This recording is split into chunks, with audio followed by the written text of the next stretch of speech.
नमस्कार, प्रणाम। I am doctor Pankaj Mehta, working with the department of environmental science. और आज मैं एक एक्सपेरिमेंट के ऊपर कुछ बातें बताने वाला हूं, और वो एक्सपेरिमेंट है to determine the total alkalinity in the given water sample. This is one of the most crucial experiment which need to be learned. और being a student of environmental science, इस एक्सपेरिमेंट को किया कैसे जाता है और calculate कैसे किया जाता है, काफी सारे बच्चों को दिक्कत आती है. So today I am going to teach you each and every steps in a very simple manner so that you can become an expert of alkalinity experiment. So first of all, what is alkalinity? Alkalinity is some titratable of all the bases or acid neutralizing capacity of water. पानी कितना acid P सकता है या consume कर सकता है बिना acidic हुए. तो पानी में ऐसे कौन से एनायंस प्रेजेंट हैं जिसकी वजह से पानी अल्कलाइन है. नाउ ये बात हमारे दिमाग में आती है कि कौन से एनायंस हो सकते हैं, और वो एनायंस हैं हाइड्रोक्साइड, कार्बोनेट एंड बाइकार्बोनेट.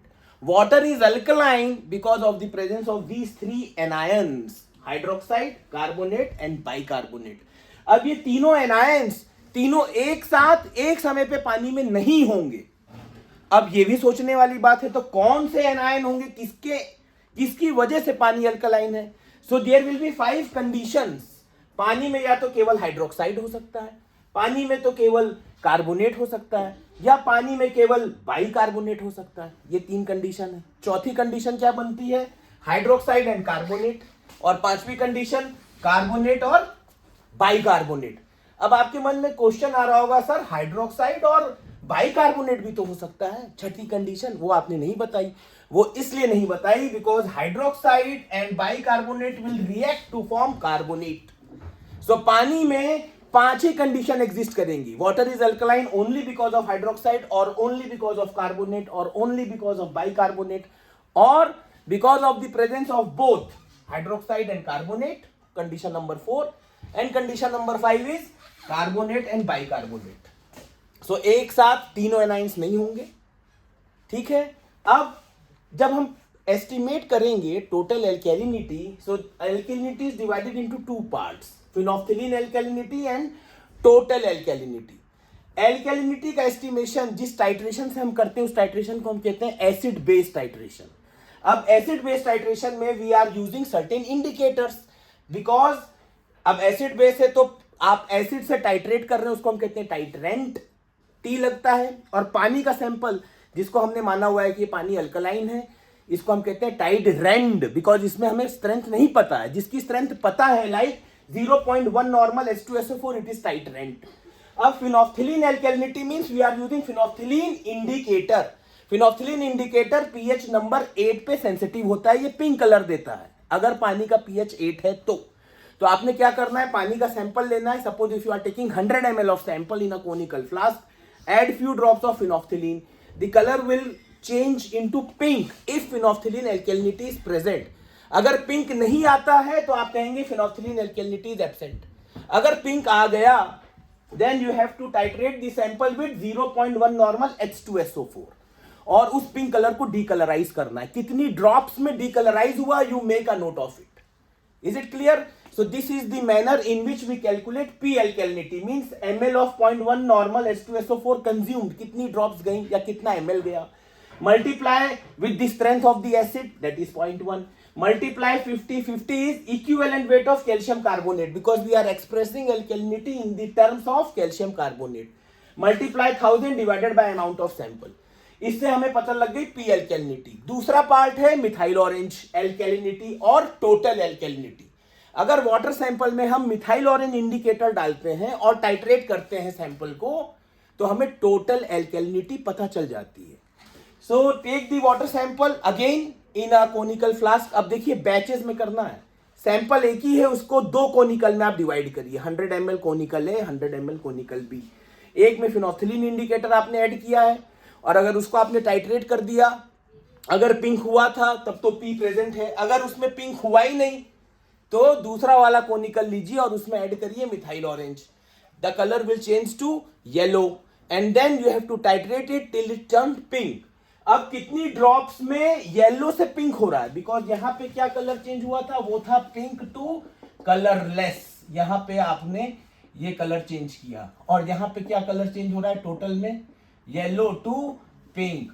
अब टोटल एल्केलिनिटी कैसे एस्टिमेट हो रही है, by adding methyl orange indicator. अगर पानी में मिथाइल ऑरेंज ऐड किया और सैंपल को टाइट्रेट किया येलो से पिंक, तो हमें पता लग गई टोटल। और अगर सैंपल में हमने फिनोक्सिलिन ऐड किया, पिंक हुआ और पिंक से कलरलेस हुआ, तब तो फिनोक्सिलिन प्रेजेंट थी। Otherwise this whole exercise you don't have to do this because P is absent. केवल टोटल ही चलेगा। और टोटल कैसे निकाली आपने, एमओ से निकाली, मिथाइल ऑरेंज ऐड करके, सिंपल। अब यहां पे भी same calculation, ml of H2SO4 consumed multiply 0.1 50 into 1050 equivalent weight है जिसमें एक्सप्रेस कर रहे हैं अमाउंट ऑफ सैंपल। तो total alkalinity milligram per litre में निकाल लीजिए, फिनोक्सिलिन एल्केलिनिटी निकाल लीजिए अगर प्रेजेंट है। So this is the manner how we calculate total alkalinity and phenolphthalein using two indicators, and those indicators are phenolphthalein and methyl orange. Why this titration is known as acid base?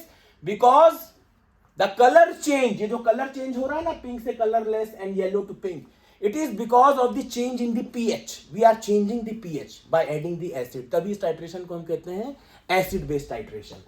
अब फिनोक्सिलिन और total एल्केलिनिटी निकालने के बाद you have to follow this table what I have sketched for you, कि phenolphthalein और total में क्या relation है। अगर फिनोक्सिलिन जीरो है, जीरो मींस पिंक कलर हुआ ही नहीं था, आपने पानी का सैंपल लिया, ड्रॉप्स डाले, पिंक नहीं हुआ, it means P is zero. और ये भी मैंने स्टार्टिंग में बताया कि एल्केलिनिटी में 3 एनायंस हैं, हाइड्रोक्साइड, कार्बोनेट एंड बाइकार्बोनेट। सो अगर पी जीरो है तो पानी कि जो भी एल्केलिनिटी है वो बाइकार्बोनेट एनायन की वजह से, water is alkaline only because of bicarbonate. और अगर जो आपका रिलेशन है, अगर पानी पिंक हो गया तब 4 कंडीशन ट्रू हो सकती है। ये तो कंडीशन तब है जब पानी पिंक हुआ ही नहीं। तो पानी जब पिंक नहीं हुआ तो उसमें आपने फिर एमओ ऐड किया, और एमओ के बाद कौन सी एल्केलिनिटी आ गई, टोटल। तो जो भी total I it is because of presence of bicarbonate.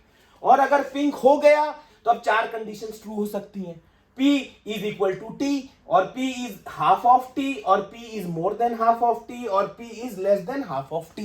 So you calculate P and T and see कौन सा रिलेशन बैठता है।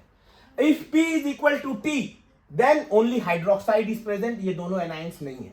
If P is equal to half of T then only carbonate is present. If P is more than half of T, then hydroxide and carbonates are present.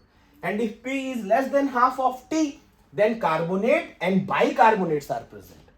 So this is the manner how we ascertain कि कौन सा anion पानी में मौजूद था जिसकी वजह से पानी अल्कलाइन है। और अब यहाँ पे एक कैलकुलेशन है, this is the chart which need to be memorised. इसको अगर आप रख लेंगे तो आप कोई भी एनायन कितनी कंसंट्रेशन में मौजूद है पानी में आप निकाल सकते हैं। सिंपल, अगर P जीरो है, कलर पिंक नहीं हो रहा था, तो जो भी एल्केलिनिटी थी वो टोटल थी और वो बाइकार्बोनेट की वजह से थी। If P is equal to T, तो जो भी पानी की एल्केलिनिटी है it is because of hydroxide, ये दोनों एब्सेंट है। If P is half of T, then P जो भी आपने एस्टिमेट करी multiply by 2 and that anion which is responsible for making the water alkaline it is carbonate, तो carbonate की concentration निकल के आ जाएगी। If P is more than half of T, तो जो भी आपने ये वाला फॉर्मूला लगाना है, P और T आपने कैलकुलेट कर लिया, 2 इंटू P वाला जो भी नंबर आया milligram multiply 2 minus total, then total minus P multiply 2। So carbonate की कंसंट्रेशन आ गई, हाइड्रोक्साइड की कंसंट्रेशन आ गई। और अगर P less than half of T है then multiply the phenolphthalein what you have calculated by 2, then subtract 2P from the total. So in this fashion we calculate. अब now the again important thing is what we are estimating it in the terms of ppm, parts per million, that is milligram per liter. If we need to convert it into ppb is microgram per liter, then we have to multiply it with 1000 because 1 ppm is equal to 1000 ppb or 1 milligram is equal to 1000 microgram per liter. It's just a conversion. Here these anions what we have estimated, it is in the terms of CaCO3. The point need to be understood. अभी आपने जो भी calculation किया, क्योंकि आपने यहाँ 50 रखा था, 50 किसका इक्विवेलेंट वेट है, कैल्शियम कार्बोनेट का, तो जो भी एनायंस आपने निकाले हैं इसको किस फॉर्म में एक्सप्रेस हुआ है, as CaCO3. But if somebody will ask convert hydroxide as hydroxide, or convert carbonate as carbonate, or convert bicarbonate as bicarbonate. Simply you have to follow this. जो भी आपने निकाला, A is what you have calculated from here by using these formulas what I have taught. You just multiply 17 by 50. Now point to be understood. What is 17? 17 is the equivalent weight of hydroxide, 16 plus 1. And what is 50? 50 is the equivalent weight of calcium carbonate. So when I have to convert hydroxide in form of hydroxide, then simply what you have calculated, multiply it with 17 divided by 50. If you want to express carbonate as carbonate, so because you have calculated it earlier in the form of calcium carbonate, equivalent weight is 50. Now I want to convert this carbonate as a carbonate, so equivalent weight of carbonate is 30. So I am multiplying it with 30 divided by 50. And for bicarbonate, equivalent weight of bicarbonate is 61. I have expressed it in the form of calcium carbonate, so 61 by 50. So these are the calculations, and in brief I have told you how to calculate it from this table, how you can calculate which anion is responsible. So with this you can easily understand this basic experiment of alkalinity, and it is a very crucial parameter because the limits as per IS 10500, this is a drinking water standard, the limit of alkalinity is 200 milligram to 600 milligram per liter. It means when the water sample has alkalinity below 200, only then it is acceptable to drink. So with these few words, जितना मैंने आपको brief में समझाया, मैं कोशिश करूंगा कि मेरी नेक्स्ट वीडियो में मैं इसको परफॉर्म करते हुए दिखाऊं, ताकि आप उन एंड पॉइंट्स को डिटरमिन करना सीख लें कि किस कलर पे मुझे रोकना है. But this was the part related to calculation. So with this few words I say thank you all. नमस्कार, जय हिंद, जय भारत.